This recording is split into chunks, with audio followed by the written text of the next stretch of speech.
என் எல்லைகளை விஸ்தாரமாக்கி என்னையும் பிரயோஜனம் உள்ள கருவியாய் மாற்றுகிறபடியால் உமக்கு ஸ்தோத்திரம். ஸ்தோத்திரம் ஆண்டவரே. இன்னொரு காரியமும் குறைவில்லாம இருக்கணும், நம்ம ஜெபம் பண்ணணும்.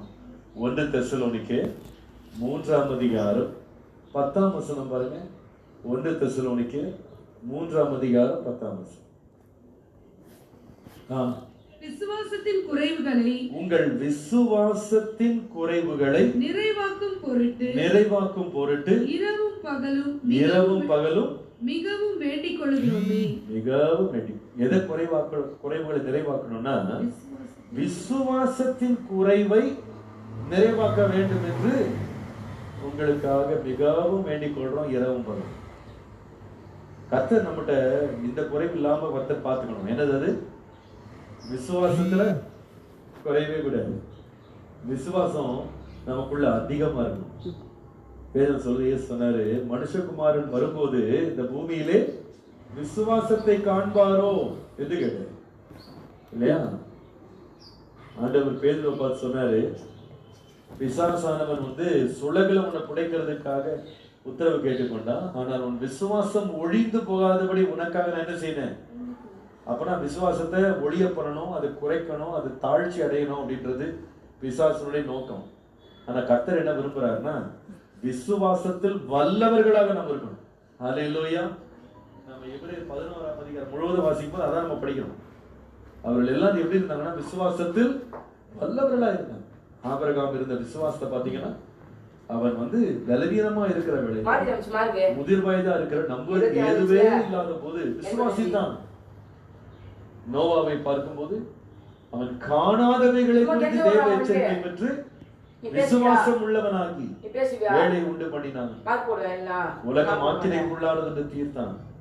குடும்பம் அனைத்தையும் ரட்சித்துக் கொண்டான். அவங்க நடக்கிறது வல்லவன்.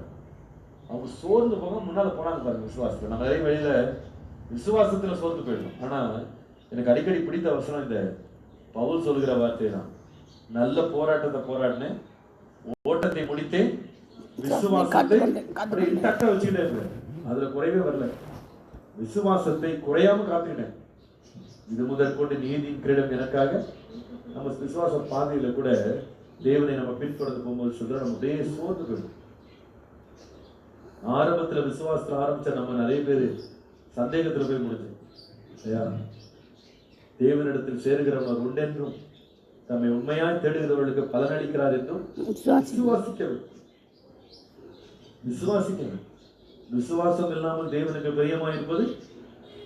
எதை கேட்கறதாங்க விசுவாசத்தோட கேளுங்க, அப்பொழுது உங்களுக்கு கொடுக்கப்படும். இருமுழம் உள்ளவன் தன் வழிகளிலெல்லாம் நிலையற்றவன், சந்தேகப்படுகிறவன் தன் தேவனிடத்துல எதையாயிரம் பெறலாம் என்று நினையாதிருப்பானாக. சந்தேகப்படாம கேட்கணும். வாழ்க்கையில விசுவாசத்தை மட்டும் இழந்துடவே கூடாது. பேசுற விசுவாசத்தை துவக்குகிறவரும் முடிக்கிறவருமாகிய இயேசுவை நோக்கி இந்த ஓட்டத்துல பொறுமையாய் ஓட வேண்டும் என்று சொல்லி நாம் எபிரேயர் 12:1-2 வாசிக்கிறோம். அப்போ நம்முடைய வாழ்க்கையே ஒரு விசுவாச வாழ்க்கை தான். ஆனா விசுவாசத்தை வழுவி போகப்படுறதுக்கு நிறைய சூழ்நிலைகள் பிசாசு கொண்டு வருவான்.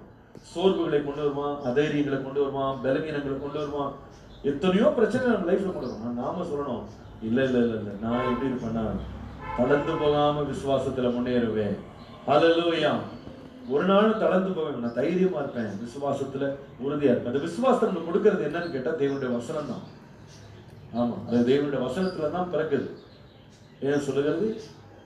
விசுவாசம் கேள்வியினாலே வரும், கேள்வி தேவனுடைய வார்த்தையினாலே வரும். அப்போ தேவனுடைய வார்த்தையை கேட்கும் போது அது நமக்கு என்ன உண்டாக்குதுன்னா விசுவாசத்தை உண்டாக்கு. அந்த வார்த்தை யாரு? இயேசு. அவரை பின்பற்றி போகும்போது விசுவாசம். நம்ம தான் விசுவாசத்தை துவக்கணும்.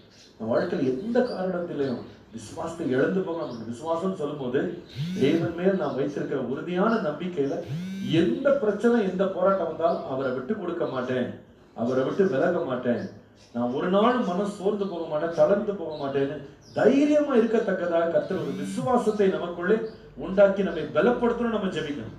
ஆண்டவரே, அப்படிப்பட்ட ஒரு உறுதியான விசுவாசத்தை என் உள்ளத்துல தாங்கப்பா, நான் சோர்ந்து போக கூடாது, தைரியமா இருக்கணும், கர்த்தர் மேல் நம்பிக்கை உள்ளவனா இருக்கு. அதனாலதானே வாசிக்கிறோம், கர்த்தர் எனக்கு சகாயர், நான் பயப்படேன், மனுஷன் எனக்கு என்ன செய்வான் என்று சொல்லலாமே, நான் பயப்பட மாட்டேன். அப்ப நம்முடைய வாழ்க்கையில குறையக்கூடாதுன்னு விசுவாசம். இன்னைக்கு நம்ம ஜெபம், ஆண்டவரே எனக்கு நல்ல விசுவாசத்தை தாங்க.